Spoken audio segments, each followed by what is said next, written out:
Hi friends, നമസ്കാരം. നമസ്കാരം. ഇന്ന് വന്നിരിക്കുന്നത് ഏറ്റവും പുതിയ സിനിമയുടെ അല്ല കുറച്ച് പഴയ സിനിമയുടെ അതെ നമ്മുടെ ഉദയനാണ് താരം അതെ ശ്രീനിവാസന്റെ തിരക്കഥയിൽ റോഷൻ ആൻഡ്രൂസ് സംവിധാനം ചെയ്ത ചിത്രം. അതെ. നമ്മുടെ ലാലേട്ടനും ശ്രീനിയേട്ടനും കിഡിലനായിട്ട് അഭിനയിച്ച പടം. അതെ, മലയാള പ്രേക്ഷകർ ഒന്നടങ്കം നെഞ്ചിലേറ്റിയ ഒരു കോമഡി കൂട്ടച്ചിരിയുടെ എന്താ പറയാ കിഡിലൻ സോങ്ങിന്റെ ഒക്കെ ഒരു ഗംഭീര പാക്കേജ് ഉള്ള ഒരു പടം. അതെ, സിനിമയ്ക്കുള്ള സിനിമ പറഞ്ഞ ഒരു പടം. അതെ, അല്ലേ? സിനിമയിലുള്ള സിനിമ താരങ്ങളെ പരിഹസിച്ചും ചിന്തിപ്പിച്ചും സിനിമയെടുത്ത ഒരു സാറിന്റെ അതിഗംഭീരമായ ഒരു തിരക്കഥ. അതെ, അതിനനുസരിച്ചുള്ള മേക്കിങ്ങും. അതെ, റോഷൻ ആൻഡ്രൂസിന്റെ. അതെ, നമുക്ക് കാണുന്ന പ്രേക്ഷകർക്ക് അത് ലാൽ സാറിനെയാണോ മമ്മൂട്ടി സാറിനെയാണോ അതോ മറ്റേ നടന്മാരെയാണോ പരിഹസിക്കുന്നത് എന്ന് തിരിച്ചറിയാൻ പറ്റാത്ത രീതിയിൽ അല്ലേ? അതെ, എല്ലാവർക്കും തുല്യമായിട്ട് വീതിച്ചു കൊടുത്തിട്ടുണ്ട് ശ്രീനിയേട്ടായില് അല്ലേ? തമിഴിൽ രജനികാന്തിന് വരെ. അതെ, സംഭവം തകർത്തുണ്ട്. ആ പടത്തിന്റെ റീ റിലീസിനെ സംബന്ധിച്ച ഒരു വീഡിയോ ആണ് ഇപ്പൊ മോഹൻലാലിന്റെ സോഷ്യൽ മീഡിയയിൽ വൈറലായിക്കൊണ്ടിരിക്കുന്നത്. നമുക്ക് ആ വീഡിയോ ഒന്ന് കണ്ടു നോക്കാം. ഇപ്പൊ സാധാരണ ഇപ്പൊ ഇറങ്ങിയിരിക്കുന്ന മോഹൻലാലിന്റെ താടി പഠിച്ചിട്ടുള്ള വീഡിയോസ് കാണുമ്പോൾ എങ്ങനെയുണ്ടാവും? അതിനെ ട്രോളാനായിട്ട് കുറെ പേര് ഇരിക്കുന്നുണ്ടാവും. മോഹൻലാല് താടി പഠിച്ചിട്ടുള്ള വീഡിയോ ട്രോളാനായിട്ട്. പക്ഷെ അതിനൊക്കെ വിപരീതമായിട്ട് അതിന്റെ വീഡിയോ കിടിലനായിട്ടാണ് മോഹൻലാൽ വന്നിരിക്കുന്നത് അല്ലേ? നമുക്ക് ആ വീഡിയോയിൽ മോഹൻലാൽ എന്താ പറഞ്ഞേക്കണം നോക്കാം. ആ ഗെറ്റപ്പ് ഒന്ന് കണ്ടിട്ട് വരാം.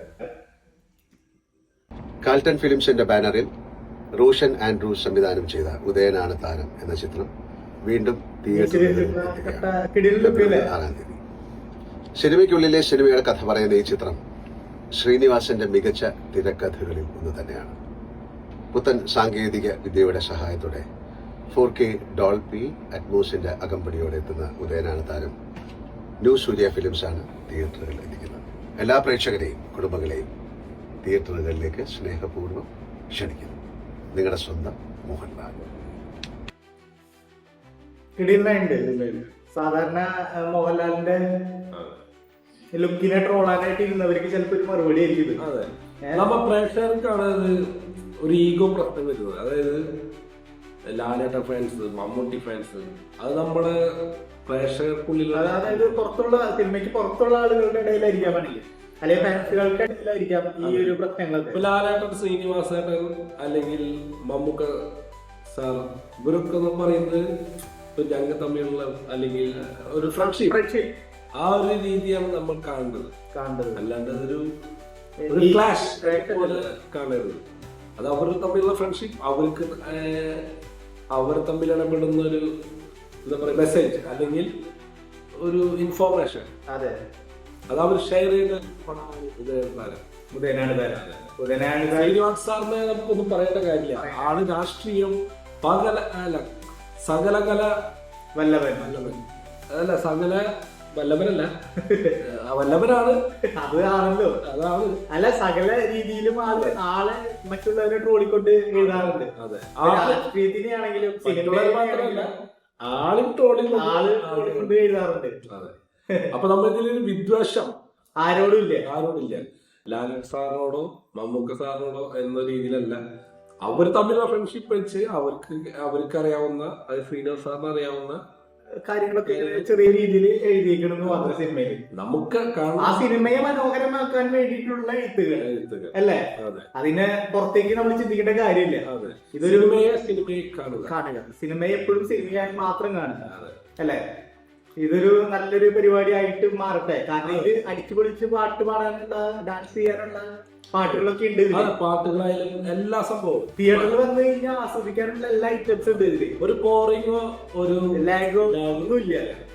പഴയ ഒരു ലാലേട്ടന്റെ എന്താ പറയാ ചാമി അല്ലെ?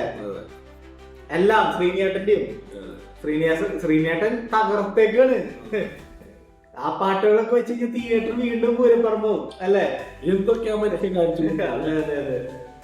അപ്പോ നമ്മൾക്ക് സിനിമ എന്നൊരു സ്വപ്നം, സൗന്ദര്യമുള്ള ആൾക്കാരുടെ മാത്രം ഒരു കുത്തകയാണെന്ന് വിചാരിക്കും. പക്ഷെ ആ കുത്തക അതങ്ങനെയല്ല എന്ന് തിരിച്ച് പൊളിച്ചെഴുതിയ ഒരു മനുഷ്യൻ ശ്രീനിവാസ്. അതെ, ഏറ്റവും അതായത് ഉർവശിക്ക് ഒരു ഇന്റർവ്യൂല് പറയുന്നത് കേട്ടു, ഏറ്റവും അതായത് ശ്രീനിയേട്ടനെയാണ് എനിക്ക് ഏറ്റവും ഇഷ്ടമുള്ള, അതായത് നായക നടന്മാരിൽ കൂടെ അഭിനയിച്ചതിൽ ഏറ്റവും സൗന്ദര്യമുള്ളതും അഭിനയിക്കാൻ ഇഷ്ടമുള്ളതും ശ്രീനിയേട്ടനോടാണെന്ന് പറഞ്ഞിട്ടുണ്ട്.